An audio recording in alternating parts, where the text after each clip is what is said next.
Segera download Quran Tadabbur, tafsir dalam genggaman Anda. Bulan Ramadan adalah bulan Al-Quran.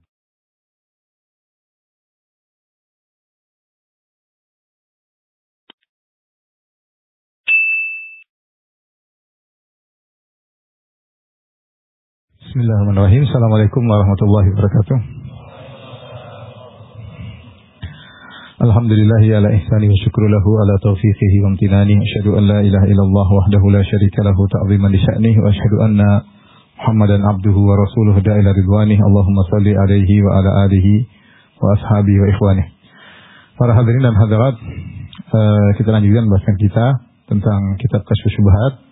Pada pertemuan lalu telah kita bahas beberapa paragraf yang disampaikan oleh Syekh Muhammad bin Abdul Wahab rahimahullahu taala. Saya ingin menyimpulkan, lihat di TV atau di papan tulis, ya. Ini di antara poin-poin yang sedang dijelaskan oleh Syekh Muhammad bin Abdul Wahab rahimahullah dalam Kasyfus Syubhat. Jadi beliau sedang menjelaskan tentang kondisi kaum musyrikin. Yang kondisi kaum musyrikin ini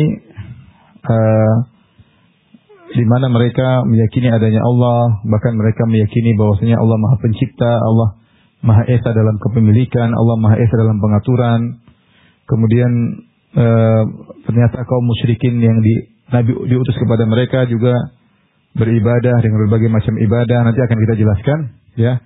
Beliau ingin berdalil untuk menyatakan bahwasanya apa yang dilakukan oleh orang-orang yang meminta-minta kepada penghuni kubur, yang mengatakan ya Sayyidil Badawi, ya Sayyid Abdul Qadir Jailani, yang Sayyid Fulan yang mereka minta-minta, ya, sebenarnya mereka terjerumus dalam kesyirikan persis seperti kesyirikan yang dilakukan oleh kaum musyrikin Arab dahulu, ya. Persis seperti kemusyrikan dilakukan oleh orang-orang Arab dahulu, ya. Jadi beliau ingin menjelaskan, jangan kita bayangkan bahwasanya orang musyrikin ketika mereka menyembah berhala, mereka meyakini berhala tersebut menciptakan, mengatur alam semesta. Tidak. Berhala-berhala ini hanyalah simbol-simbol dari orang soleh yang fungsinya adalah memudahkan mereka untuk memenuhi kebutuhan mereka. Karena orang-orang soleh inilah yang akan menyampaikan kepada Allah Subhanahu Wa Taala sehingga kebutuhan mereka mudah terpenuhi. Seperti dilakukan oleh sebagian orang-orang yang meminta kepada penghuni kubur, kepada wali-wali dengan alasan kami ini banyak dosa. Kalau minta langsung kepada Allah maka tidak bakalan didengar oleh Allah Subhanahu Wa Taala. Maka kami minta melalui orang-orang terdekat Allah Subhanahu Wa Taala, kepada para wali, kepada para sunan, kepada para alim ulama yang sudah meninggal dunia, roh-roh mereka, maka niscaya permintaan kami akan lebih mudah dikabulkan. Tapi di sini saya tulis ada 5 poin. Pertama, kondisi orang-orang Quraisy atau orang-orang Arab secara umum. Ini adalah secara global, secara umum. Tentu tidak semua seperti ini. Sebagaimana dijelaskan oleh Syahristani dalam kitabnya Milal wa Nihal, bahwasanya secara umum kaum musyrikin Arab mereka meyakini Allah Maha Pencipta. Hanya sebagian kecil dari mereka yang mengingkari adanya Allah Subhanahu Wa Taala. Ini saya akan jelaskan kondisi mayoritas orang-orang Arab, kondisi mereka yang dimana Nabi diutus kepada mereka. Yang pertama, mereka meyakini adanya Allah. Ini jelas. Abu Jahal, Abu Lahab, ya. Utbah bin Rabi'ah, ya, Syaibah bin Rabi'ah, Nadhr bin Haris, Ubayyah bin Khalaf, Umayyah bin Khalaf, Al-Walid bin Mughirah, semuanya kenal Allah Subhanahu Wa Taala. Dan wajar, kenapa? Karena mereka semua adalah keturunan Ismail bin Ibrahim, dan Ibrahim dan Ismail nenek moyang mereka alaihi wasallam itulah yang bangun apa? Ka'bah. Apalagi orang-orang Quraisy, mereka yang menguasai kepengurusan Ka'bah, mereka menguasai tentang penjagaan Ka'bah, bahkan mereka juga berkhidmat kepada para haji, di mana mereka membagi makanan gratis dan minuman gratis kepada para jemaah haji, ya, sehingga mereka membanggakan hal tersebut, ya. Aja'altum siqayatal hajj wa imaratal masjidil haram kaman amana billahi wal yaumil akhir. Makanya Allah bantah mereka. Allah mengatakan, apakah sama orang yang memberi minuman kepada jemaah haji, mengurusi Ka'bah, hanya sekedar itu, sama dengan orang yang bertauhid kepada Allah? Tentu tidak sama. Artinya mereka mengurusi Ka'bah. Mereka mengurusi Ka'bah. Dan dalam sirah sering kita baca bagaimana mereka bersumpah demi Allah, demi Allah, demi Allah. Dalam perang mereka bersumpah melawan kaum muslim, mereka bersumpah juga demi Allah. Jadi mereka meyakini adanya Allah. Dan banyak orang-orang musyrikin namanya Abdullah, banyak ya, Abdullah. Di antara bukti ketika Raja Abraha ingin menghancurkan Ka'bah, maka kemudian kakek Nabi SAW, Abdul Muttalib, itu tentu Nabi belum ada waktu itu. Abdul Muttalib kemudian datang kepada Raja Abraha, meminta agar 200 ontanya dikembalikan, karena Abraha mencuri 200 ekor ontanya. Maka Abraha berkata, kau datang ke sini hanya ingin minta 200 ekor onta milikmu, kau tidak ngurusin Ka'bahmu. Maka dengan tenang Abdul Muttalib berkata, ana rabbul ibil, ya, walil Ka'bah rabbun yahmiha. Aku adalah pemilik onta, kembalikan onta-ontaku. Ka'bah ada pemiliknya sendiri yang akan menjaganya. Kemudian dengan sombongnya Abraha berkata, makana liyam tani minni, dia tidak bisa mencegahku. Dia tidak bisa mencegahku. Tapi intinya Abraha, Abdul Muttalib mengetahui tentang adanya siapa? Allah Subhanahu wa taala. Ini orang-orang Arab semua tahu akan ini. Kemudian kondisi mereka yang kedua, mereka meyakini hanya Allah yang menciptakan. Hanya Allah yang menciptakan, hanya Allah yang memiliki, dan hanya Allah yang mengatur. Ini sudah kita sebutkan pada pertemuan sebelumnya. Mereka ditanya, wala in sa'altahum man khalaqahum. Jika ditanya kepada mereka siapa yang menciptakan mereka, la yaqulunna Allah. Mereka berkata yang menciptakan mereka adalah siapa? Allah. Mereka akan menciptakan kami. Allah. Mereka nggak pernah bilang berhala Hubal, berhala Lata ciptakan kami, nggak pernah. Mereka nggak pernah terpikirkan bilang berhala yang mereka bikin, yang mereka pahat menciptakan mereka, nggak ada. Jika ditanya siapa yang menciptakan mereka, siapa yang menciptakan kalian, la yaquluna Allah. Dengan serta merta mereka bersumpah sungguh-sungguh, mereka akan mengatakan Allah yang menciptakan kami. Wala in sa'altahum man khalaqas samawati wal ard la yaquluna Allah. Kalau kau bertanya kepada mereka siapa yang menciptakan langit dan bumi, mereka akan mengatakan Allah Subhanahu wa taala. Kalau kau bertanya kepada mereka, wa may yudabbirul amr, siapa yang mengatur segala urusan? Mereka jawab siapa? Allah. Jadi mereka bertauhid rububiyah pada poin-poin penting rububiyah. Kita sudah pernah bahas tentang rububiyah. Tauhid rububiyah memiliki 3 rukun. Yang pertama penciptaan, perhatikan situ penciptaan, kemudian kepemilikan, kemudian pengaturan. Nah, orang-orang musyrikin Arab yang Nabi Muhammad SAW diutus kepada mereka, mereka mengakui hal ini, keesaan Allah dalam tauhid rububiyah, dalam masalah menciptakan, hanya Allah yang menciptakan, dalam memiliki, hanya Allah yang memiliki, dan hanya Allah yang mengatur. Wa yudabbirul amr, siapa yang mengatur segala urusan, mereka mengatakan Allah. Makanya di antara dalil akan hal ini ketika dalam Sahih Muslim, hadis Ibn Abbas radhiyallahu ta'ala anhuma, ketika Rasulullah SAW sedang tawaf bersama di Ka'bah, tahu-tahu ada orang musyrikin juga sedang tawaf. Kata Ibn Abbas, kanal musyrikun yaqulun labbaik la syarika laka. Mereka bertalbiyah juga, labbaik Allahumma labbaik, labbaik la syarika laka labbaik. Nabi dengar mereka bertalbiyah.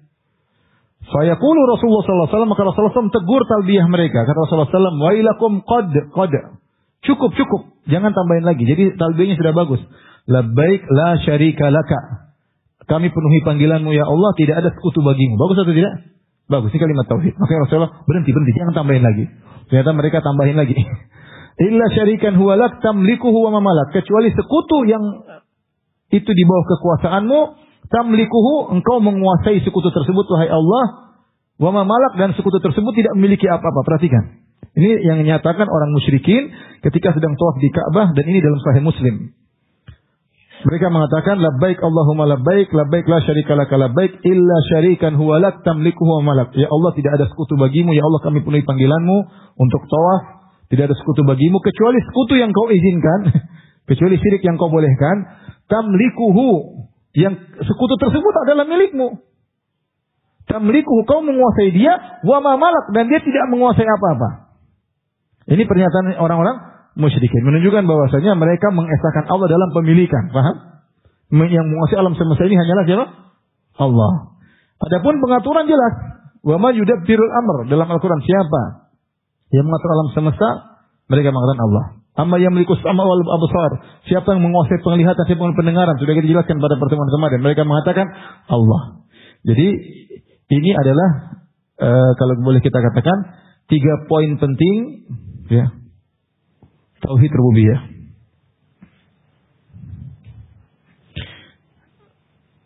Bukan berarti mereka tidak punya kesalahan dalam tauhid. Mereka punya kesalahan, jangan kita singgung. Tapi ini poin-poin penting ini mereka akui. Hanya Allah Maha Esa dalam penciptaan, hanya Allah Maha Esa dalam pemilikan, hanya Allah Maha Esa dalam pengaturan.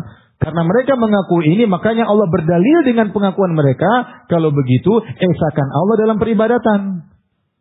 Kamu sudah mengakui Allah Maha Esa dalam penciptaan, Allah Maha Esa dalam pemilikan, Allah Maha Esa dalam pengaturan.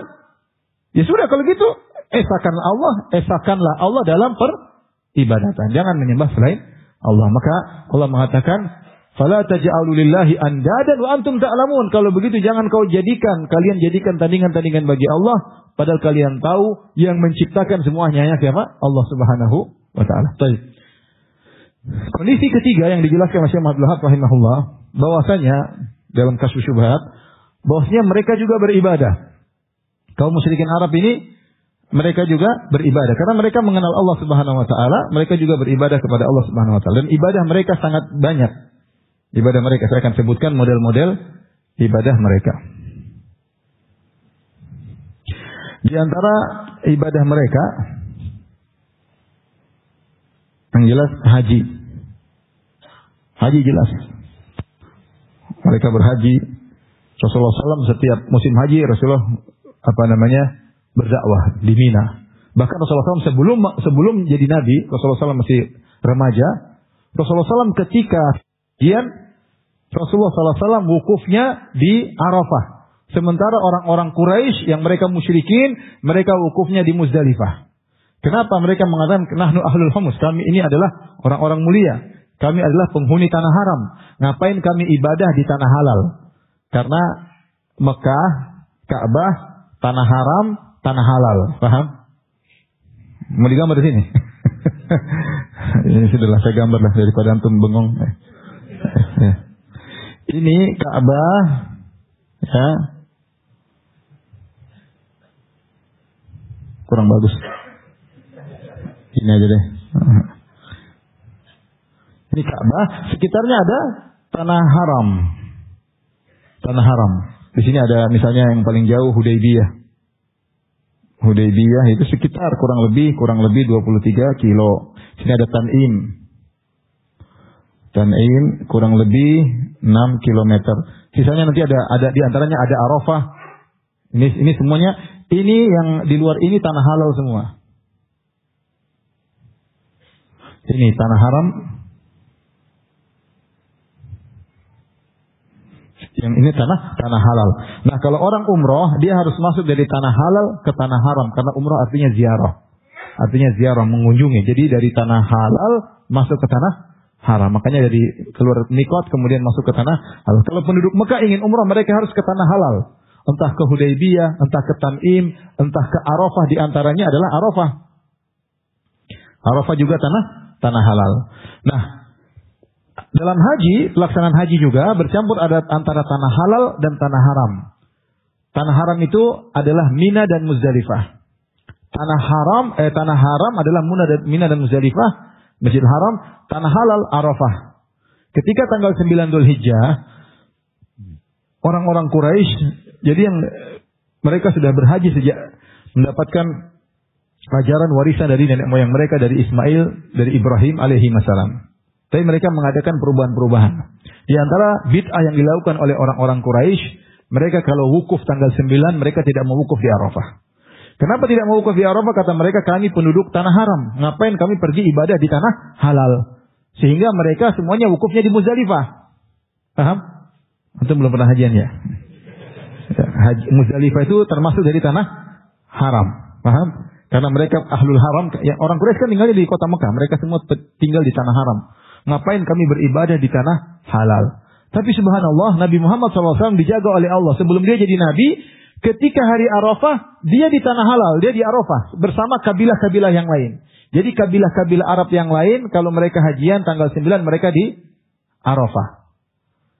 Kalau orang Quraisy di mana? Muzdalifah. Nabi Muhammad SAW, Quraisy atau kabilah lain? Dia Quraisy. Tapi ternyata dia nyeleneh sendiri. Nabi SAW dijaga oleh Allah ketika hajian, dan dia belum jadi Nabi, masih kecil gitu, masih remaja. Ternyata dia tanggal 9 di Arafah. Makanya sebutkan oleh seorang sahabat yang ketika itu haji, dia mengatakan, kenapa ini orang, dia dari Quraisy, kenapa di tanah halal di Arafah. Ya. Artinya haji sudah ada, ibadah haji sudah masyhur. Ya, sebelum ada Islam sudah ada ibadah apa? Haji. Mereka haji kepada siapa? Pada Allah Subhanahu Wa Taala. Paham? Baik, di antara ibadah yang mereka lakukan, kembali lagi. Selain haji apa? Tawaf. Tadi sudah kita sebutkan hadis Ibnu Abbas radhiyallahu anhu dalam Sahih Muslim, mereka tawaf dan mereka bertalbiyah, labbaik Allahumma labbaik, labbaik la syarika laka labbaik, illa syarikan huwa la tamliku huwa ma malak. Ya. Antum jangan ikut, itu syirik ya. Ya. Ya Allah, tidak kami memenuhi panggilanmu ya Allah tidak ada sekutu bagimu kecuali sekutu yang kau izinkan, yang kau menguasainya, dia tidak memiliki apa-apa. Ya. Tawaf ini mereka juga ibadah tawaf. Di antara ibadah yang mereka lakukan selain tawaf, mereka juga cinta kepada Allah, mahabbah. Cinta kepada Allah. Tadi ayat kita dengar dari Imam, wa minan nasi may yattakhidhu min dunillahi andadan yuhibbunahum ka hubbillah. Di antara manusia ada yang mencintai, mengambil tandingan dengan bagi Allah, mereka mencintai sekutu-sekutu tersebut sebagaimana mereka mencintai Allah. Mereka ibadah cinta kepada Allah Subhanahu wa taala. Di antara ibadah yang mereka lakukan i'tikaf. I'tikaf sebagaimana dalam hadis Umar bin Khattab radhiyallahu taala anhu, ya. Umar dalam Sahih Al-Bukhari, ya. Dari hadis Ibnu Umar kata Ibnu Umar radhiyallahu anhu, anna Umar sa'ala Nabi sallallahu alaihi wasallam. Umar bertanya kepada Nabi ketika sudah Islam. Dia berkata, "Ya Rasulullah, kuntu nadartu fil jahiliyah an a'takifa lailatan fil Masjidil Haram." Ya Rasulullah, saya dulu waktu masih jahiliyah, masih musyrik, saya pernah bernazar untuk i'tikaf di Masjidil Haram. Paham? Berarti mereka sudah kenal ibadah i'tikaf enggak? Ya, sudah, ya. Antahira baitiya lit-ta'ifina wal 'akifina wa ruk'is sujud.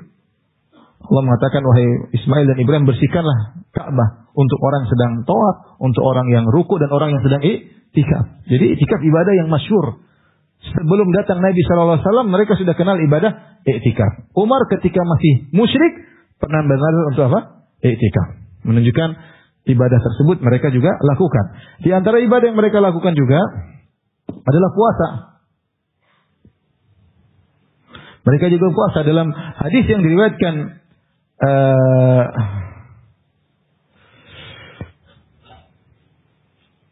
Aisyah radhiyallahu taala anha, ya.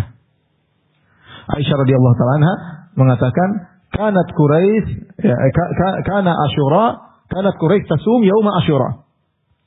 Orang-orang Quraisy dahulu berpuasa di hari apa?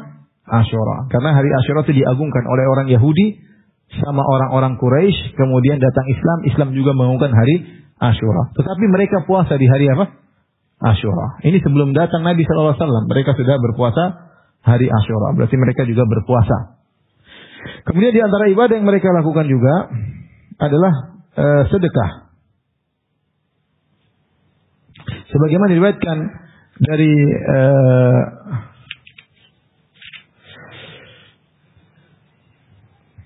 tadi yang puasa dalam hadis riwayat Bukhari, ya.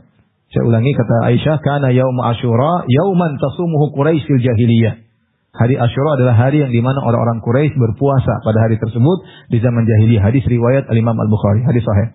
Sedekah, demikian juga Al-Imam Bukhari meriwayatkan dalam sahihnya dari Hakim bin Hizam. Hakim bin Hizam ini keponakannya Khadijah radhiyallahu taala anha yang telah memerdekakan membeli budak Zaid bin Harithah, kemudian beliau hadiahkan kepada bibinya Khadijah, Zaid bin Harithah. Kemudian Khadijah radhiyallahu anha menghadiahkan Zaid bin Harithah kepada Nabi sallallahu alaihi wasallam. Kemudian Nabi sallallahu alaihi wasallam merdekakan Zaid dan Nabi menjadikan dia anak angkat, maka disebut dengan Zaid bin Muhammad. Kemudian datang turun ayat melarang, ud'uhum li abaihim huwa aqsatu indallah. Serulah mereka dengan nama-nama bapak mereka. Tidak boleh Zaid bin Muhammad. Maka setelah itu tidak ada lagi tabani, tidak ada lagi anak angkat dengan merubah nasab. Tidak boleh. Maka setelah itu kata Ibnu Umar, kami dahulu memanggil Zaid dengan nama Zaid bin Muhammad. Setelah turun ayat tersebut kami rubah Zaid bin Harithah. Tapi maksud saya ingin sampaikan bagaimana ini semua berasal dari seorang yang sangat baik namanya Hakim bin Hizam, ponakannya Khadijah. Hakim bin Hizam ini waktu zaman jahiliyah luar biasa kebaikannya, ya. Saya bacakan. Anna Hakim bin Hizam a'taqa fil jahiliyah mi'at raqabah. Ketika dia masih musyrik, dia memerdekakan 100 budak. 100 budak, satu budak itu mahal, ya. Manusia ini. Mereka yang mahal. Wa hamala ala mi'ati ba'irin. Demikian juga dia memerdekakan 100 ekor onta, atau dia bersedekah dengan 100 ekor onta ketika masih musyrik. Falamma aslam, tatkala dia masuk Islam, maka dia pun bersedekah dengan 100 ekor onta dan juga memerdekakan 100 budak, sebagaimana dia lakukan ketika zaman jahiliyah. Banyak loh, 100 ekor itu banyak ya. Kita aja nggak pernah sedekah 100 ekor apa? Onta. 1 kambing pun sesekali, setahun sekali. Intinya, kalau ada duit ya. Kalau nggak ada duit ya nggak bisa. Intinya dia sangat baik ya. Kemudian ketika dia sudah masuk Islam, jadi dia total 100 budak, 100 ekor onta di zaman jahiliyah. Ketika masuk Islam, 100 budak, 100 ekor onta juga. Maka dia datang kepada Nabi. Dia berkata, ya Rasulullah, aru'aita asya'a kuntu asna'uha fil jahiliyah. Ya. Atahannasu biha. Ya Rasulullah, bagaimana menurut Anda dulu kebaikan yang pernah saya lakukan ketika masih musyrik? Saya pernah memberikan 100 budak, saya pernah sedekah dengan 100 ekor onta. Apa jawaban Nabi SAW? Aslamta ala masalah falaka min khair. Wahai hakim, kau masuk Islam, semua kebaikanmu yang kau lakukan di zaman jahiliyah juga dapat pahala. Juga dapat pahala. Makanya Hakim bin Hizam dapat pahala merdekakan 200 budak dan bersedekah dengan 200 ekor onta. Ini dari bahwasanya mereka bersedekah di zaman jahiliyah. Di antara ibadah yang mereka lakukan seperti nazar. Nazar ini juga ibadah. Tadi Umar bernazar ingin iktikaf, berarti nazar. Dia tanya, saya bolehkah menjalankan nazarku? Kata Nabi SAW, aufi binadrik, laksanakanlah nazar. Berarti ketika zaman jahiliyah mereka juga bernazar. Kemudian di antaranya mereka juga seperti kisahnya Al-As bin Wa'il. Al-As bin Wa'il ini punya anak, di antaranya Amr bin As. Amr bin As punya saudara namanya Hisham bin As. Ya. Al-As bin Wa'il musyrik. Dia ketika masih musyrik dia bernazar ingin menyembelih 100 ekor onta. Dia bernazar karena Allah ingin menyembelih 100 ekor onta. Ketika dia meninggal, dia tidak sempat menjalankan nazar tersebut, maka anaknya dia bagi dua. Anaknya 2 orang bagi. Ya, kata Hisham bin As, saya nyembelih 50, kamu Amr bin As nyembelih 50. Akhirnya Hisham bin As anaknya nyembelih 50 ekor. Amr bin As radhiyallahu anhu karena sudah masuk Islam, dia tanya sama Nabi, ya Rasulullah, bapak saya dulu pernah bernazar 100. Saudara saya sudah potong 50, tinggal saya 50. Apakah saya jalankan nazar bapak saya? Kata Nabi, percuma ya. Karena bapaknya sudah meninggal dalam kondisi apa? Musyrik. Kata Nabi, amma abuka law kana aqarra bitauhid. Seandainya bapakmu dulu bertauhid, artinya beribadah hanya kepada Allah, kemudian dia maka akan bermanfaat. Tapi percuma, dia meninggal dalam kondisi apa? Musyrik. Tapi intinya orang jahiliyah mereka melakukan banyak ibadah ya. Di antara ibadah yang mereka lakukan doa. Doa sebagaimana dalam banyak ayat ya, Allah mengatakan wa idza raqibu fil fulki da'allaha mukhlishina lahuddin falamma najjam ilal barri idza hum yusyrikun. Tatkala mereka berlabuh di tengah lautan tiba-tiba ombak sangat besar, maka mereka berdoa kepada Allah dengan ikhlas. Mereka berdoa kepada Allah dengan ikhlas. Berarti mereka berdoa. Kata Allah wa idza massal insana dhurrun da'a rabbahu muniban ilaihi. Ya. Summa idza khawalnahu ni'matan minhu nasiya ma kana yad'u ilaihi wa ja'ala lillahi andadan liyudhilla an sabilihi. Kata Allah, manusia itu, Allah ceritakan tentang orang musyrikin, manusia itu kalau dalam kondisi sulit mereka minta kepada Allah semata. Tatkala kami berikan kenikmatan kepada dia lupa dengan itu semua dan dia kembali wa ja'ala lillahi andadan liyudhilla an sabilihi, maka dia pun mengambil sekutu-sekutu bagi Allah, syirik kembali. Intinya mereka ini kadang berdoa tulus kepada Allah. Di antaranya adalah doanya Abu Jahal. Dalam perang Badar, sebelum perang, Abu Jahal dan Nabi sama-sama berdoa. Rasulullah SAW pergi ke Al-Arish. Arish itu semacam kemah di pinggir daerah perang Badar untuk melihat kondisi peperangan. Kemudian Rasulullah masuk, para sahabat berperang. Rasulullah SAW berdoa. Padahal Rasulullah SAW semalam suntuk tidak tidur, berdoa kepada Allah. Kata Ali bin Abi Thalib, di malam perang Badar semuanya kami tidur kecuali Nabi SAW. Beliau tidak tidur. Berdoa sampai subuh. Kemudian di waktu perang Nabi berdoa lagi. Nabi masuk ke Aris, ke kemah-kemah tersebut ditemani oleh Abu Bakar radhiyallahu taala anhu. Maka Nabi mengangkat kedua tangannya berdoa, ya Allah, anjis wa'dak, ya Allah, penuhi janjimu, menangkanlah kami sampai lidah beliau jatuh. Allah turunkan firman-Nya, "Istastaghitsuna rabbakum fastajaba lakum." Ketika kalian berdoa, beristighatsah kepada Allah, berdoa, Allah kabulkan. Ternyata Abu Jahal juga berdoa. Bukan cuma Nabi yang berdoa, Abu Jahal juga berdoa. Allah turunkan ayat tentang doanya Abu Jahal. Apa doa Abu Jahal? Abu Jahal berdoa, "Allahumma ayuna aqta' li rahim wa ja'ana bima lam na'rif fa'ahinhu al-ghadad." Ya Allah, siapa di antara aku dan Muhammad ya, yang lebih memutuskan silaturahmi.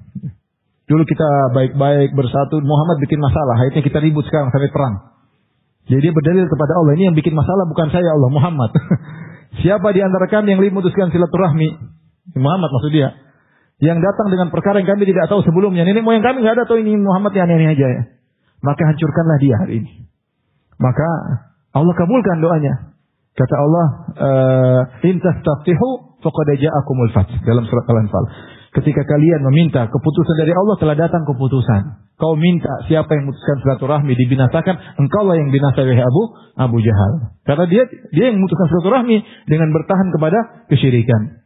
Tapi intinya orang musyrikin berdoa. Ketika Abraha ingin menyerang Ka'bah, mereka pada berdoa kepada Allah Subhanahu wa taala. Agar Allah sang pemilik Ka'bah menolong Ka'bah tersebut. Mereka berdoa. Maksud saya mereka banyak ibadah. Tapi mereka juga beribadah kepada selain Allah. Mereka juga berdoa kepada berhala-berhala. Tapi intinya jangan disangka bahwasanya orang-orang musyrikin Arab dahulu tidak tahu ibadah, tidak tahu Allah, tidak mengenal Tuhan.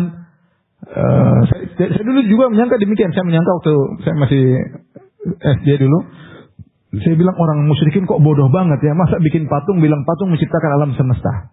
Enggak, mereka enggak sebodoh itu ya. Mereka tidak sebodoh itu ya. Sebagaimana para penyembah berhala yang ada zaman sekarang. Mereka tidak meyakini patung yang mereka sembah tersebut menciptakan alam semesta. Tapi patung-patung tersebut hanyalah simbol-simbol dari orang saleh, ya atau tidak? Tadi sama antum, kalau orang Nasrani menyembah salib, apakah dia yakin salib ini menciptakan alam semesta? Nah, salib ini simbol dari siapa sih? Dari Nabi Isa yang disalib. Simbol dari suatu anak Tuhan menurut keyakinan mereka. Atau mereka menyembah patung Nabi Isa. Bukan patungnya menciptakan semesta, ini simbol dari suatu roh atau suatu roh ketuhanan yang mereka anggap sebagai anak Tuhan. Bukan patung yang mereka bikin kemudian bilang patung ini menciptakan alam semesta, tentunya tidak ya. Kemudian juga seperti misalnya orang-orang Buddha menyembah patung Siddhartha Gautama. Bukan patungnya hanya sekedar apa? Simbol. Dan demikian dulu kesyirikan ketika mereka menyembah berhala. Berhala ini hanyalah simbol-simbol dari ruh-ruh orang soleh seperti orang musyrikin menyembah Lata itu adalah orang soleh. Karena yalitul sawiqalil hujjaj. Dahulu dia suka bagi-bagikan makanan gratis kepada jemaah haji. Ketika dia meninggal, dibuatlah patung di atas kuburannya. Sama seperti kaum Nabi Nuh. Wat, Suwa, Yagus, Ya'uq, Nasr. Dibuat karena sebagai simbol dari apa orang? Orang soleh. Ya. Simbol dari orang soleh. Kalau bukan simbol dari orang soleh, simbol dari malaikat. Kalau bukan simbol dari malaikat, simbol dari bintang-bintang. Antum bisa baca dalam buku Talbis Iblis karya Ibnul Jauzi. Dia menyebutkan bagaimana tentang sejarah terjadinya berhala-berhala. Berhala tersebut adalah simbol-simbol dari ruh-ruh atau benda-benda langit yang mereka meyakini punya ruh. Sehingga dijadikan simbol dengan apa yang sepadan dengan di bumi. Ini simbol bintang ini simbol matahari, ini simbol ini. Tapi intinya mereka sedang menyembah ruh-ruh. Nah, timbul pertanyaan kenapa mereka menyembah ruh-ruh tersebut? Jawabannya karena ruh-ruh orang soleh tersebut adalah perantara antara mereka dengan siapa? Dengan Allah. Nanti kita jelaskan. Baik. Kita akan sampaikan dalil-dalil ya. Bahwasanya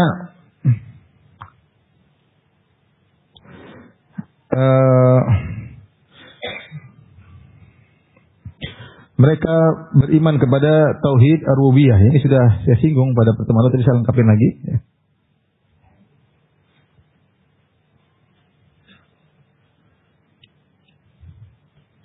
Perhatikan ya, mereka beriman tauhid rububiyah secara global. Kita buka lembaran baru.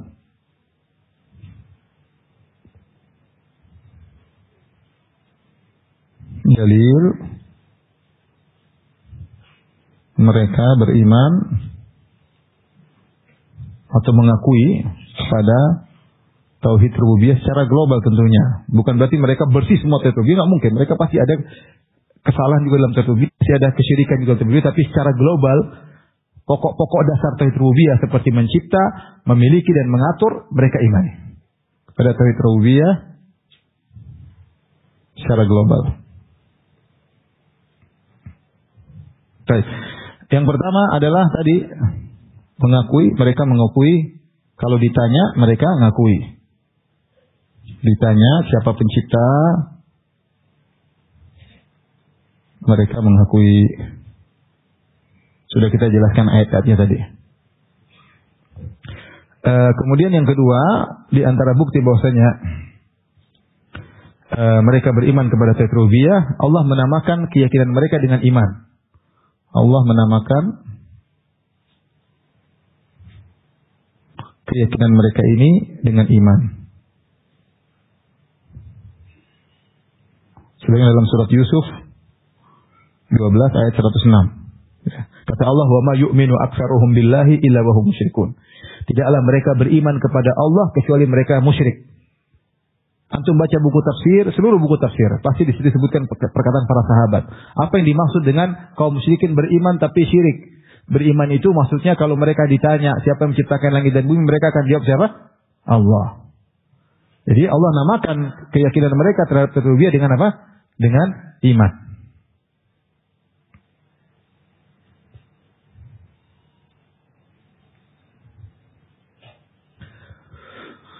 Di antara dalil bahwasanya mereka bertauhid rububiyah tadi kita sebutkan juga, kita sudah singgung, dalam kondisi sulit mereka berdoa. Kondisi genting mereka ikhlas berdoa.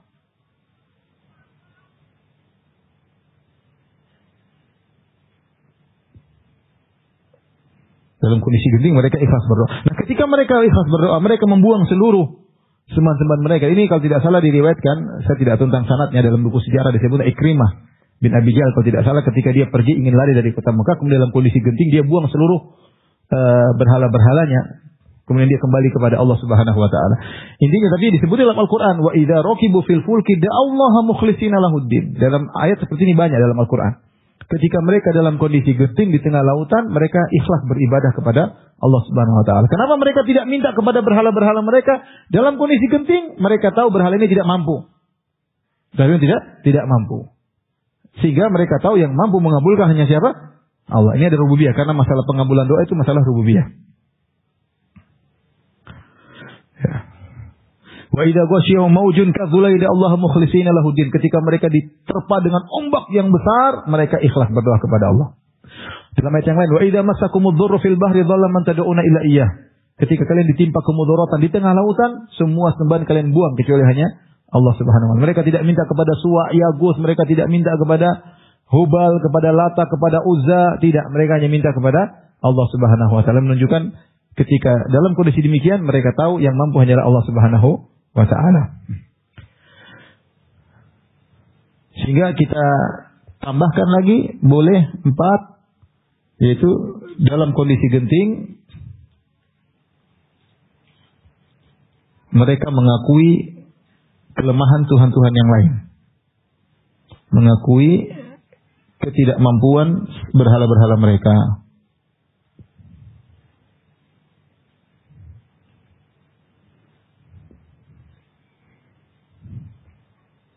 Tapi yang kelima yang menunjukkan mereka beriman kepada rububiyah, Allah sering berdalil dengan rububiyah untuk uluhiyah. Ya.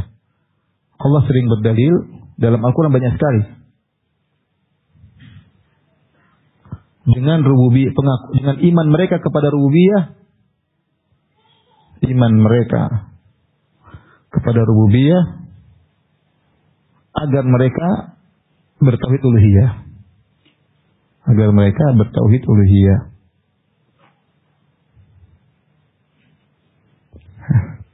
Seperti dalam surat Al-Baqarah ya. Ya ayyuhan nasu ubudu rabbakumul ladzi khalaqakum والذين من قبلكم لعلكم تتقون الذي جعلكم الأرض فراشا والسماء بناء وأنزل من السماء ماء فأخرج به من الثمرات رزقا لكم فلا تجعلوا لله أندادا وأنتم تعلمون. Wahai manusia sekalian, sembahlah Allah yang telah menciptakan kalian dan telah menciptakan nenek moyang kalian, yang telah menjadikan bumi sebagai hamparan, yang menjadikan langit bagi kalian, yang menurunkan hujan, yang menumbuhkan tumbuhan. Fala taj'alu lillahi anda. Dan kalau begitu jangan jadikan sekutu-sekutu bagi Allah. Wa antum ta'lamun. Padahal kalian tahu bahwasanya yang menciptakan hanyalah siapa? Allah. Itu maksudnya wa antum ta'lamun. Jangan jadikan tandingan bagi Allah sementara kalian tahu yang menciptakan hanyalah Allah Subhanahu wa taala. Ini ayat seperti ini banyak. Seandainya mereka tidak mengakui tauhid rububiyah, maka Allah tidak bisa dijadikan dalil. Seandainya mereka tidak mengakui keesaan Allah dalam pengaturan alam semesta, maka Allah tidak bisa berargumentasi untuk menyuruh mereka tauhid uluhiyah. Seandainya Allah mengatakan, bukankah yang menciptakan ini Allah? Enggak, bukan Allah saja. Ya percuma. Tapi karena mereka sudah terima suatu musalamat, suatu perkara yang sudah diterima, tidak bisa ditolak lagi, makanya bilang kalau kalian mengakui yang mencipta hanya Allah, kalau gitu sembahlah hanya siapa? Allah.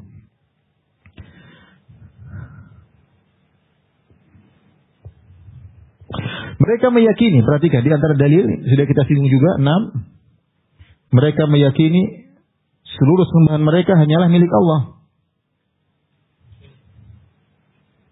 Dalilnya apa tadi? Yang mereka ketika tawaf bilang apa? Hanyalah milik Allah. Dan sembahan-sembahan tersebut tidak memiliki apa-apa. Mereka mengatakan labbaik Allahumma labbaik, labbaik la syarika laka labbaik, illa syarikan huwa lak tamliku wa malak. Ya Allah, kami penuhi panggilan-Mu ya Allah. Ya Allah, tidak sekutu bagimu kecuali sekutu yang Kau izinkan, tamlikuhu yang Kau menguasai dia, wa ma malak dan dia tidak menguasai apa-apa. Ini semakin menguatkan bahwasanya sekutu-sekutu tersebut di bawah kekuasaan Allah dan sekutu tersebut tidak memiliki kekuasaan apa-apa, tidak ada rububiyahnya sama sekali. Dan mereka mengakui ucapan tersebut dalam tawaf mereka. Wa ma malak tamliku wa malak. Engkau menguasai berhala-berhala kami ya Allah, dan berhala-berhala tersebut tidak menguasai apa-apa. Benar-benar mereka mengakui tauhid rububiyah.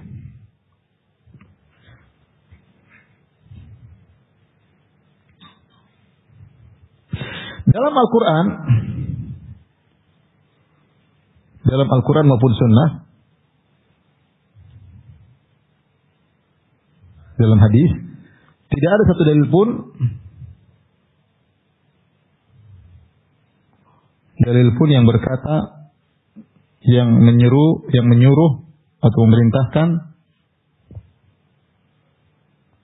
yakinilah Tuhan hanya satu. Yakinilah wahai manusia bahwa pencipta hanya Allah. Tidak ada dalam Al-Quran seperti itu. Paham? Seandainya mereka meyakini ada yang mencipta selain Allah, pasti Allah suruh mereka meyakini hanya Allah yang berhak untuk disembah. Seandainya mereka meyakini bahwasanya Hubal, Lata, Uzza ikut mencipta dan mengatur alam semesta, pasti datang ayat, wahai orang-orang Quraisy, yakinilah yang mengatur semuanya hanyalah Allah. Tapi dalam Al-Quran hadis tidak ada satu ayat pun demikian. Yang ada semuanya perintah untuk mentauhidkan Allah agar hanya Allah yang diibadahi. Sementara yang mereka keyakinan bahwasanya Allah hanya mencipta sudah musallamat. Saya nggak tahu bahasa Indonesia musallamat ada itu istilahnya. Suatu yang tidak bisa dipungkiri sudah diterima. Apa namanya Indonesia? Istilahnya? Bukan. Sudah nggak usah apa yang penting begitu. Ini adalah perkara yang gini. Ada istilahnya tuh, istilah bahasa kerennya.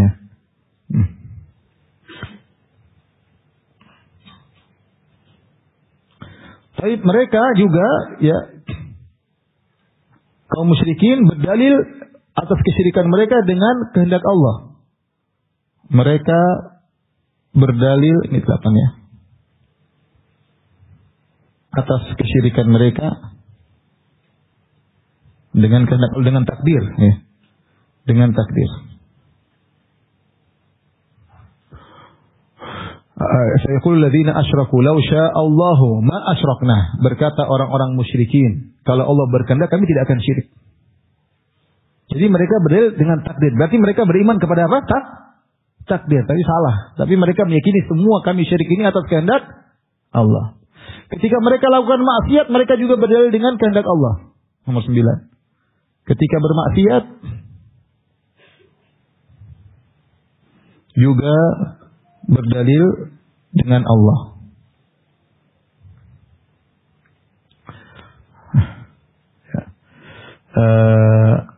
Wa idza fa'alu fahishatan qalu wajadna 'alaiha aba'ana wallahu amarna biha. Kalau mereka melakukan suatu perbuatan keji, apa itu? Mereka tawaf dalam kondisi telanjang. Ayat ini dalam surat Al-A'raf. Kalau mereka melakukan perbuatan keji, kita baca tafsirnya, ternyata mereka tawaf dalam kondisi apa? Telanjang. Kenapa mereka tawaf dalam kondisi telanjang? Karena mereka punya bid'ah. Kata mereka, baju yang kita lakukan untuk maksiat tidak pantas untuk kita gunakan tawaf.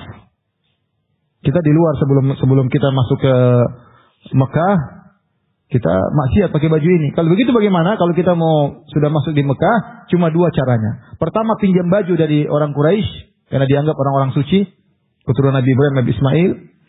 Kalau tidak dikasih pinjaman, telanjang. Kalau nggak ada yang kasih pinjaman, ya udah tawaf telanjang. Kalau ditanya kenapa kalian tawaf telanjang, wallahu amarna biha, Allah yang suruh. Qul inna Allah la ya'muru bil fahsya. Maka bantahlah wahai Muhammad kepada mereka, Allah tidak pernah memerintahkan kalian untuk berbuat apa? Berbuat keji, telanjang ketika tawaf. Niatnya baik, tapi salah ya. Niat mereka baik atau tidak? Tapi itu bid'ah ya. Logikanya benar, ini baju tidak cocok untuk tawaf, baju maksiat ya udah. Kalau gitu telanjang aja ya. Makanya kalau perempuan-perempuan tawafnya malam hari ya. Dulu nggak ada lampu, kalau sekarang gawat. Tapi intinya itulah bid'ah mereka. Makanya ketika Nabi SAW mau haji, Rasulullah haji tahun 10 Hijriah. Tahun 9 Rasulullah tidak haji. Rasulullah SAW kirim Abu Bakar suruh hajian dulu. Bikin pengumuman di Mekah. Allah yahujja ba'da hadzal am musyrik wala yatufu bil bait uryan. Setelah tahun ini enggak boleh ada orang musyrik yang hajian lagi. Ini juga dalil bahwasanya orang musyrik dulu suka apa? Haji. Dan tidak boleh ada lagi orang yang tawaf dalam kondisi telanjang. Sehingga ketika Rasulullah SAW tawaf tahun 10, tidak ada orang musyrik yang haji bersama Nabi. Sehingga Nabi benar-benar menjadi teladan. Seandainya Nabi haji masih banyak orang musyrik haji, repot. Mengganggu. Itulah kenapa Nabi SAW menunda hajinya pada tahun 10 Hijriah. Karena untuk mensterilkan kondisi Ka'bah. Supaya Nabi berhaji tidak bersama orang musyrik dan tidak ada orang telanjang yang tawaf. Tapi maksud saya, orang musyrikin ketika mereka melakukan kemaksiatan, mereka mengatakan wallahu amarna biha, Allah yang perintahkan kami ya. Demikian juga yang terakhir yang ke-10, banyak dalilnya tapi di antaranya ya.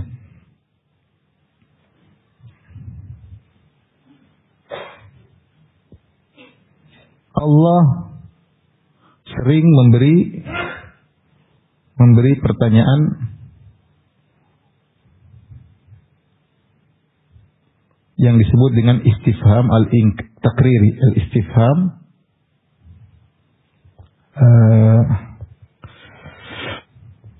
takriri ya. Yaitu pertanyaan tapi mereka sudah tahu, mereka tidak mengingkari, pertanyaan yang sudah untuk mentakrir apa yang ada dalam diri mereka. Yang tidak bisa mereka ingkari. Bisa mereka pungkiri. Contohnya, ini banyak dalam Al-Quran. Contoh firman Allah Subhanahu Wa Taala, hal min khaliqin ghairullahi yarzuqukum minas sama'i wal ard, wahai orang-orang musyrikin. Apakah ada Tuhan selain Allah yang memberi rezeki kepada kalian dari langit dan bumi? Mereka bilang enggak ada. Mereka tahu itu. Kalau seandainya mereka yakini Hubal, Lata, Uzza bikin, ya ada. Ya Muhammad ada kok yang kasih rezeki sama kami. Tapi mereka enggak pernah jawab gitu. Mereka enggak pernah mengingkari hal ini. Mereka ngakui. Setiap ada pertanyaan seperti itu. Hada khalqullah fa'aruni madza khalaqal ladzina min dunih. Katakan kepada mereka, wahai orang musyrikin, inilah ciptaan Allah. Yang kalian sembah mana ciptaannya? Mereka enggak bisa jawab. Oh, Lata menciptakan, Hubal enggak ada. Mereka ngaku yang ciptakan semuanya siapa? Allah Subhanahu wa taala. Intinya inilah di antara dalil-dalil yang menunjukkan bahwasanya mereka mengakui tauhid apa? Rububiyah. Paham? Baik. Timbul pertanyaan kalau begitu. Kalau mereka mengakui tauhid rububiyah, lantas kenapa mereka menyembah kepada berhala-berhala tersebut? Ya. Coba kita kembali kepada flyer yang pertama, lihat. Saya kasih nomor 5, lihat itu. Ya. Meskipun mereka beribadah kepada Allah, mereka juga berbuat kesyirikan. Meskipun mereka mengakui tauhid rububiyah, ternyata mereka berbuat kesyirikan. Kenapa? Sebabnya, lihat poin nomor 5, mereka mencari syafaat dari sembahan-sembahan tersebut.